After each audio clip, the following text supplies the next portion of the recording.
السلام عليكم ورحمة الله، تحية طيبة لكم جعفر العراقي. موضوعي لهذا اليوم عن بورد الأردوينو. راح نتطرق بهذا الدرس إلى شرح مداخل ومخارج الأردوينو.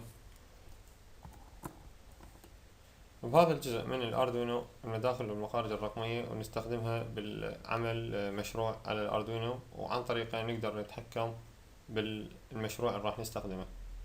هذا الجزء مدخل اليو اس بي اللي راح يربط عن طريق بالحاسبة أو الجهاز اللي راح يعطيني المعلومات أثناء التنصيب. هذا الجزء هو منظم الجهد.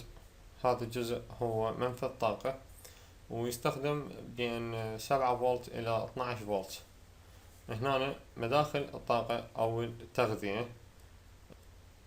بهذا الجزء هو مدخل 5 فولت، وهنا مدخل 3 فولت، وهنا مدخل الجراند. هنا مداخل التماثيلية. هنا المتحكم الصغير اللي هو عقل الأردوينو.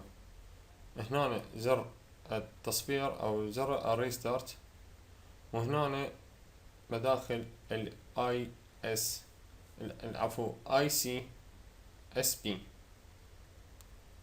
يستخدم بورد الأردوينو لعمل المشاريع المصغرة، وطبعا يختلف أشكال الأردوينو وبوردات الأردوينو حسب الاستخدام اللي أنا استخدمه. موجود بورد الأردوينو أونو، وموجود بورد الأردوينو ميجا والنانو، ويختلف من جزء إلى آخر حسب تصنيفه.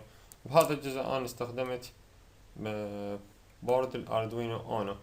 بالأجزاء القادمة إن شاء الله راح أقدم لكم بورد الميجا والنانو. إذا كان عندكم أي سؤال أو استفسار تقدر تراسلني. تحياتي لكم جعفر العراقي.